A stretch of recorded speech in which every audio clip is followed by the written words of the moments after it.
Good afternoon, ladies and gentlemen, Mr. President of the Kosovo Defence Bar Association, colleagues from civil society and the media. It is my pleasure to once again be in Kosovo, and on this occasion have the opportunity to join the President of the Court to speak with you briefly today. In terms of my remarks, I will concentrate brief remarks, as today is a day also to hear from civil society, on three main topics. Firstly, the structure and mandate of the Registry of the Kosovo Specialist Chambers. Secondly, I would like to give you a brief update on the work of the various units involved in judicial support services. And finally, as the President has mentioned, with the kind pledge of the Swiss government to support the outreach activities of the Kosovo Specialist Chambers, I will briefly remark upon some of our intentions for a course of activities over 2 years, 2018 and 2019.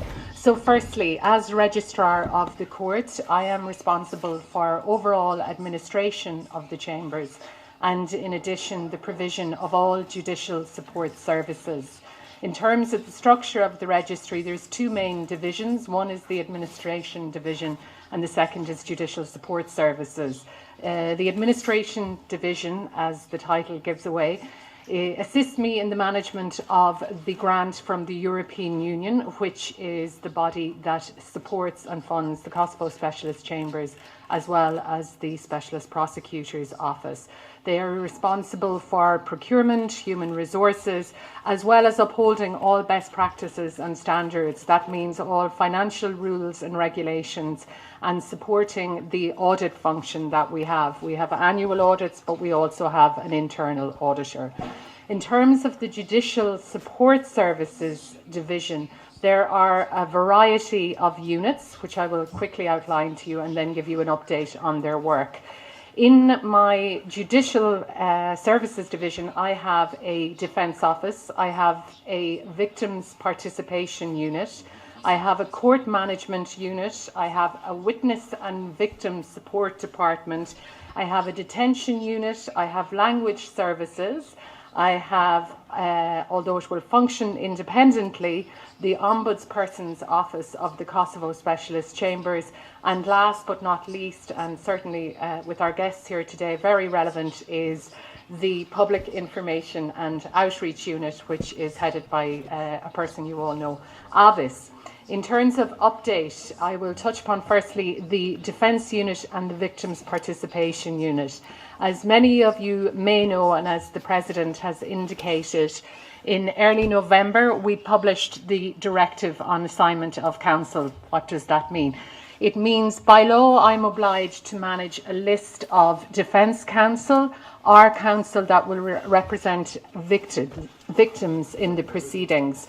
So by publication of the Directive on Counsel, the Kosovo Specialist Chamber has opened the application process for defence counsel to apply to be registered on that list. I am happy to report that a number of applications are in process and have been received. It is an open process at the moment, and in due course, once applicants have a time to collect the relevant data and submit the documentation necessary, we will make public, and we've had some questions on this from the media already.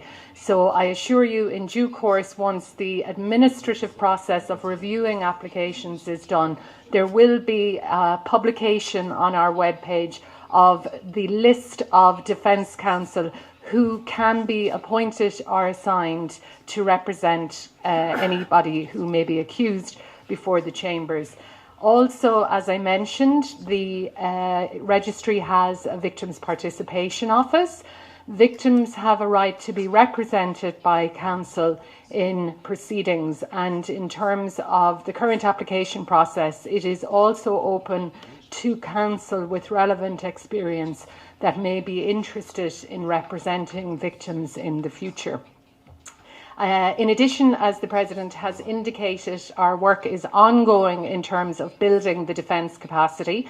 We are at the final stages of finalising the legal aid regulations of the court. By law, I am obliged to manage a legal aid system, so if an accused person does not have sufficient money to defend themselves before the court, or they're partially indigent, so they have some funds but not sufficient for an adequate defence, then the specialist chambers will have a legal aid scheme, and persons can apply for support from the legal aid scheme in order to have a counsel assigned to them for representation before the court. Because again, as the President has indicated, the key is fair trial and fair proceedings before our court. Next, Court Management Department. In the future, this is the unit that will be responsible for the management of the courtroom. Today, I would like to emphasise certain aspects of their work that will be and remain at this point in time very important. As the President has indicated, and I think as many of you already know, we function in 3 languages. So our information sheets are published in the 3 official languages of the court. Our website is in the 3 official languages of the court, and we intend in the future to continue with publication of materials in 3 official languages, in addition to streaming of proceedings in the 3 official languages of the court. So what we are working on together with the team in the IT unit and the court management unit is to ensure that our web page, it's the phase 2, it's in process. The web page that you know and see today will have a component that proceedings in the courtroom can be broadcast through the web page and can be broadcast in the 3 official languages. In addition to the streaming, and also as mentioned by the President, we are invoking technology to help us ensure the integrity of the proceedings by protecting the privacy and indeed the security of persons who may be before the court. That means that in terms of the courtroom will be equipped to facilitate for face distortion and voice distortion if a judge decides that that is necessary to ensure the fairness and the integrity of the proceedings. As mentioned, there is the Victims and Witness Support Unit. That unit and overall is charged with the security and well-being of persons who testify before the court or others that might be at risk on account of their testimony.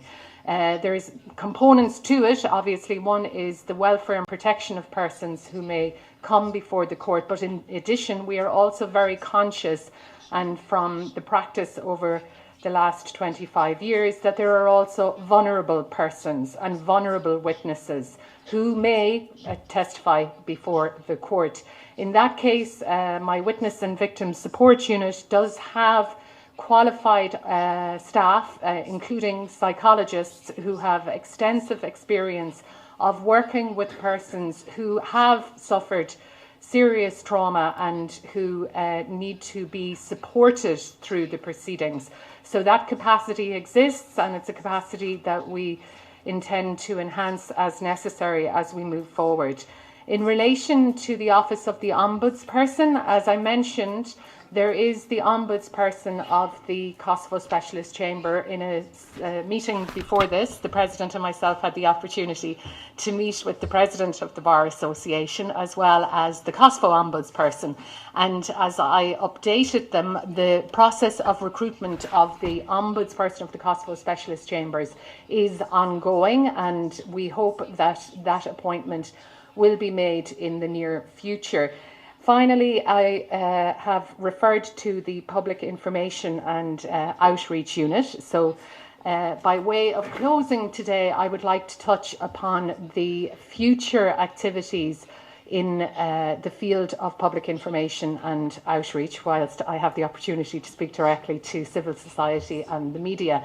As noted, with kind pledge of the Swiss government, as part of our overall communication strategy following the adoption of the Rules of Procedure and Evidence of the Court in July, we have increased our activities and our work here in Kosovo. Many of you have met some of my team, the head of the Defence Office, the head of the Victims Participation Office, the Deputy Registrar and the head of unit Avis in an outreach event that took place, and in side meetings, a number of side meetings that have taken place not only in Prishtinë but also in other parts of the country.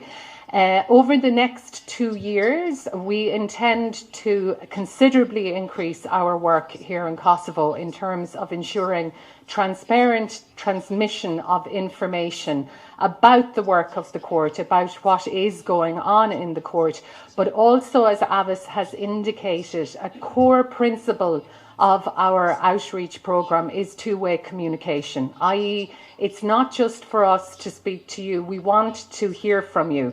Some we have already spoken to, but we look forward to engaging in more detail very, very early in the new year. So our intent is very early in the new year to arrange a round of consultations with civil society, but also with other groups and actors and stakeholders in Kosovo, to present what is our 2-year work programme, but to hear from you in terms of not only the topics that are relevant to the citizens of Kosovo in terms of what you would like to hear more about, but also target groups. So we would like to engage with civil society, but we would also like to engage potentially with youth groups, the legal community, etc.